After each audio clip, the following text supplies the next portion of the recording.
Come in. Oh, hi, Grant. How are you? Hello, I'm fine. I'm a little nervous, this is my first appraisal, but otherwise I'm good. How are you? I'm not bad, thank you. There's no reason to be nervous at all. We're just going to have a bit of a chat. Okay. Firstly, though, I'd love to hear how you are. How's your family doing? Oh, they're very well, thank you. Me and my partner have actually recently got a new puppy, a little 10-week-old Cocker Spaniel. Oh, what did you call her? Her name's Daisy. Oh, how sweet. Do you have any other pets at home, or is it just Daisy? No, we have another Spaniel at home already called George. He's 3 years old. He's not very keen at the moment about Daisy, but we're hoping they'll be friends before too long, as it'll be nice to have another dog for company when me and my partner are at work. And is she trained already in terms of house training and basic commands, or is that something you're teaching her from scratch at the moment? Oh, it's something that we have to do. She didn't get the hang of house training for a while, but we're slowly getting there. She's pretty responsive to treats and praise training, so we're hoping that she'll be fully trained within 6 weeks or so. It's been quite tiring though, as we've got to go out in the night to take her outside and she starts crying for the toilet. Oh, bless her. But hopefully it will start getting easier as she gets the hang of what she needs to do. Dogs are always so easy to please. I'm not sure if you are aware or not, but we can offer flexible working subject to request. I can get you some details so you can find out more information within the employee handbook, but you can put in a request to adjust your working hours, and then subject to approval, it might just be what you need in terms of rearranging your hours to catch up on more sleep, or just to cater to the puppy's toilet needs. At least you know there's an option there should you wish to go for it. Just one to think about, really. Do you know what? That could actually be pretty useful actually. My partner works on a shift pattern and often works evenings. If I could slightly vary my hours to start early in the day, that would be extremely helpful. Thanks for the suggestion. I was actually looking through my handbook the other day, so I'll look for the section on flexible working. Okay, great. And if you need any help in submitting your request, then please do let me know. Thank you. Right, well, how are you feeling about your one-to-one today? To be honest, I'm a little bit nervous, but it'll be good to talk to you and review the entire year so far. Okay, well, I don't want you to be nervous. This role can be physically challenging at times, but I can see that you've performed well and you've consistently hit your KPIs at the end of each month. I've been looking forward to our meeting today because A, to touch base with you and find out how you're doing, B, get your thoughts and feedback on how you think the past year has gone, and C, just talk about the future and your plans. Is that okay? Are you ready to get started? Yes, let's do it. Great. So how have you found the past year? It's been good, thank you. I've really enjoyed the job itself. Like you said, it's quite physical, but I think that's what I enjoy, as I've never sat still, and I enjoy being on my feet all day. I like that we get to set goals every month, as it gives me something to aim for, as I like being given a target to achieve. I think I'm achieving my goals every month, so that makes me happy. Well, we've looked at the numbers. We can see that you've reached your target every month, which is great and exactly what we love to see from you and the team. I will come back to these monthly targets in a minute if that's okay, but first I'd like to find out more from you about the team and how you've all been getting on. Well, the team seem really strong and everyone always hits the targets, so altogether we're a very successful team. Sometimes though, I have to say I'm finding it really hard. I don't seem to get on with the team and I don't really know why, as I don't feel I'm doing anything, but sometimes I feel like they leave me at social events, and when I try to talk about it they shut down and don't answer, so I really don't bother attending anymore. Plus there was that grievance raised against me earlier in the year, as they thought I was being aggressive, and that really surprised me, as I hadn't thought I was being perceived that way at all. It was actually quite hurtful to me, as I don't view myself to be that sort of person. So you raised a number of interesting points there, a couple of which I'd hope to speak through with you today. Now obviously that grievance case has been resolved and you and the team are in question about working together and there's been no further concerns raised, so we don't have to dwell on it too much. But how have you felt since the grievance case has been closed and you've had to continue working with this team member? To be honest, it's been fine. I apologised and it was all resolved peacefully. I took some learnings away from it. It could have been awkward, but I felt the company handled the process well, and myself and the team member have been able to continue working together in a much better way. You mentioned that you took away some key learnings from this. Are you able to expand on what these are? Yeah, I think sometimes I can come across as aggressive. It isn't something that I mean to do, but I can be very focused on wanting to get the job done right. And as it's quite a physical job, you don't want anything to go wrong. So maybe sometimes I do get a bit snappy and trying to ensure we all remain safe and in good health. It's my first job like this, and I'm trying to learn new processes and ways of working to do the job well in the right way.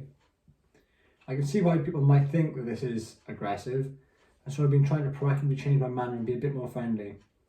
However, to be fair, I don't think that the rest of my team are wanting to change their minds about me. I do want to go to the social events, but if I have no friends then I can't be bothered. Okay, thank you for raising this, and I really do appreciate your honesty. I do have 2 suggestions here to work on as objectives. Firstly, you mentioned that this was your first time in a job role like this, and correct me if I'm wrong, but it sounds like this could place you under emotional pressure and stress at times in learning to do the job right. Yeah. Well, in that case, would you be open to going through some additional training? It's really great to hear that you're wanting to do well and follow all correct processes, and also that the team's health and safety is so important to you. But we don't want you to get stressed and in turn perhaps escalate your reactions to the rest of the team. So additional training would boost your confidence in our processes and could ease some of the stress. How does that sound? That actually sounds really good, and I'd appreciate that. I think that would help me a lot. Excellent. Well, I've made a note of that, and at the end of our one-to-one, we'll summarise our action plan next step. I believe there is a 4-week training course starting in the next 2 weeks for some new starters we have coming on board. And if you're happy, I'll place you onto that. And even though technically you're more advanced than the others going through the training, it will just give you a chance to recap all the processes so that you feel more comfortable. We can then schedule a follow-up meeting in 8 weeks' time, as that would have given you time to go on the course and then put your learnings into practice. So can you let me know your thoughts? I think that's a really good idea, thank you. Okay, and on another thought I'd like to get your perspective on is whether or not you'd like to be set up with a buddy or a mentor. This person would be a team leader and would be able to coach you in terms of best practice, health and safety, and ensuring you're performing everything correctly. This would also be an excellent opportunity for you to shadow a team leader and start learning the type of work that they do and how they handle situations, all as part of your longer term development. We can organise that your buddy sets up either weekly or fortnightly meetings, whatever your preference, so that you can discuss any concerns you might wish to raise or any questions you might have, so that you can take away their key learnings. What would be your thoughts on having a buddy? I think having a buddy might actually help me. You know, I do get stressed, and that's my biggest downfall.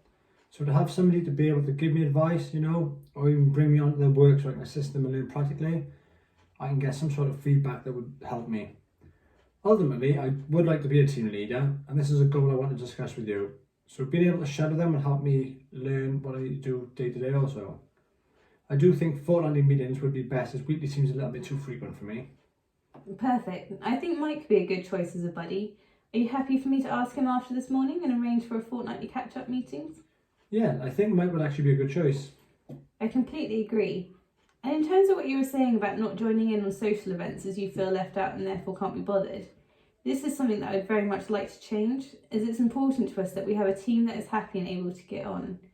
I was thinking that perhaps we arrange for an evening where we take on as a team some kind of escape room with drinks and food afterwards. You know, we've said that this role is quite physical, so maybe we could take on the challenge of an escape room where we have to use our brain power collectively instead. And then after that we can get some food and drink in, the entire team will be invited, and it will just be fun for everyone to be together after hours. You know, events such as escape rooms really need everyone to work together, as you can't just have one person doing all the thinking. So this sounds like a fun opportunity for your team to work together. Maybe a relaxed and informal environment is just what everyone needs. That sounds really good. I would really like for that to take place. And if it's a success, perhaps we could do more things like that more often. Okay, fantastic. I will look to arrange that. The team has performed very well recently, so it would be good to celebrate it. And of course, I would actively encourage you to think about other ways you can get involved with the team and show them what a great person you are. It would be fantastic if we can get you feeling more involved. I'd also like for you to attend as many of our organisation events as possible and not shy away, as our events can be a great chance for you to meet other people within the organisation, as well as within your own team. Our charity events in particular are a lot of fun, and we all come together to get involved for a good cause. That's fine. I'm happy to make more of an effort going forward. I like to think I'm a funny and friendly guy, so it'd be good to let the team see more of that side of me. I agree, and I think this could make a big difference to team dynamics. I had wanted to ask, in case there was a possible link, the number of days you've been off absent from work in the last 12 months is reasonably high at 8 days. And I just bring this up as the national average in a year is around 4 days. We've noticed that a bit of a pattern has emerged, and there are usually 2-day absences that take place at the end of the month. I want to reassure you that we aren't questioning your taking of time off, but rather we wish to support you should this be for a particular reason. I have to admit, I do take these 2 days at the end of the month because usually the big monthly team meetings happen around those days, and I can sometimes find it stressful to go, so I just try and avoid it. And is there any reason why these team meetings make you feel stressed enough for you to want to take time off work instead? So you can work through these and find a solution. I think we've covered a lot of it off already. Where I felt more isolated and a stranger to the rest of the team, I felt team meetings where everyone were involved to be quite stressful. I sometimes just find it better to avoid it. I do think though that with Mike being my mentor, refreshing my training and knowledge, and with more informal social events taking place, I think it'll change the team's perspective of me and we'll all get on a lot better. Thanks, Grant, and hopefully these new measures will have a big improvement. Our team meetings are a great opportunity for us to share and celebrate in each other's achievements and to discuss any upcoming events or news, so it'd just be really helpful for you to attend with that regard. Do you think there's any feedback you could give me regarding the setup and format of the team meetings that might make you feel more comfortable? I can then take this away and share with the team leaders for consideration. I think maybe sometimes we launch right into the team meeting and there isn't much room for informal chat at the beginning to talk to the team and find out how everyone's getting on. It would be nice to have some time to chat at either the beginning or the end. We also always say the team is doing well, but it would be nice to have some individual recognition at times if anyone's performed particularly well. I think that's about it though. Those are both really good pieces of feedback, and I would definitely take these away to discuss with the team leaders. I particularly like the idea of rewarding individuals who have had a very successful month, so I'll see what we can do in terms of implementing a new team member of the month for our next team meetings. We can run them for a couple of months and see whether it is an initiative that the rest of the team respond well to. Thank you. I know it would be an extra motivator for me and make me work harder. And that's exactly what I want to hear. So now returning back to our touching on KPIs and performance, as I said, the entire team has been performing very well this year, yourself included, and we've been happy to see that you're consistently hitting your KPIs. That's a really good indicator of performance for us and makes you a valued employee. So I've got your figures in front of me, so let's have a little look. We have reviewed the figures, and your target shows that the numbers you've hit have slightly decreased over the last couple of months compared to your figures earlier in the year.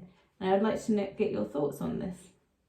I always thought that as long as we hit our targets, it didn't matter what number we hit, as long as we showed we could get over our KPI. Thinking about it, my numbers probably would have been higher at the beginning as it was a new job and I would really want to make a good impression. I'm not saying I'm not as motivated now because I still am, but I really didn't realise that we had to consistently hit a high number above and beyond the targets we were set. Well, we set those targets as a minimum achievement standard for the team, so whilst we're happy if you and the rest of the team hit them, we would always hope that you'd want to go above and beyond by setting yourself higher standards to achieve. So whilst there's many qualities we look for in a team leader, that desire and motivation to set higher standards is one of the key qualities we look for. And I know you respond well to motivation. Earlier you mentioned the setting of monthly targets was one of the aspects you like the most. Plus you mentioned implementing more individual feedback within team meetings. So it would be good to see you set some of your own personal goals and hit higher objectives just to show our senior management what you're really capable of, because we do know that you're more than capable. If it's helpful, we could arrange to set up a monthly meeting just to look at your progress for that month and then set personal goals for the next month. Would that help to motivate you and keep you on track? I think that makes sense. Ultimately, I do want to be a team leader, and I thought I was there, but it sounds like I have a bit more work to do before then. I like to work to set targets, so if we can meet together and set a personal target just for me to reach, then I will aim to reach that rather than trying to reach the overall team goal. Excellent, as your figures have been great so far and I know you're capable of so much more. But just looking ahead long term and at the bigger picture, I want us to be working towards a plan as to how we can start progressing you up to a team leader. So let's aim for another performance review in 6 months' time and evaluate your progression with figures and the interaction between you and the team. How does that sound? Yeah, that's fine. I'm a little disappointed as I thought I'd be promoted in this meeting, but I agree looking at the figures that my performance hasn't been as good as some of the others in the team. I pride myself on smashing all my targets, so to see they haven't been good, in my mind isn't acceptable for me. I wouldn't be too hard on yourself. You are hitting your target, and clarity was needed for myself about what we're expecting when we set those team targets. We've got a plan in place now and I have full confidence in you. Absolutely, yeah. Good, because you're fantastic and we want to get your confidence back. I know it's been a sometimes difficult time for you, and I'm very proud of you in the fact that you've persevered and you've handled the learning of new processes at work and taking on lots of new knowledge very well. I just think we need to look forward, move you forward, and we're here to support you anytime, and the door is always open. So if it's okay with you, let's just write some of this down. So we're going to get you buddied up with Mike, put you on the training induction with the new starters just to refresh your training, set up the social evening, starting with the escape room, which I'm really looking forward to, And we will set up monthly meetings where we set personal targets for each month and reflect on how you did for the previous month. All this with the aim of meeting again in 6 months' time to assess where you are and progress you on to becoming a team leader. That would be good because I think targets help me focus. And I believe my motivation at work to do well will be even higher if I have a good rapport with my team as well. Great, and our regular catch-ups will help us discuss progress and I can answer any questions you might have. That sounds really good. So have you got any questions for me? It's a bit awkward to be fair, because I came in here thinking I might be promoted, but obviously it turns out I have more work to do before that point. Do you think a promotion will happen within the next 12 months? Well, we have to see how you get on with the action plan that we have set, but there is no reason why you wouldn't be able to become a team leader if you're able to prove yourself capable of being a good team player and smashing high targets. Okay? Okay, thank you. I don't have any other questions. Well, thank you for coming in today. I hope everything goes well with Daisy and her training. Remember, my door is always open and you've also got my mobile number. So we'll just do this step by step, working together, and then we'll get your confidence back up in no time. Thank you.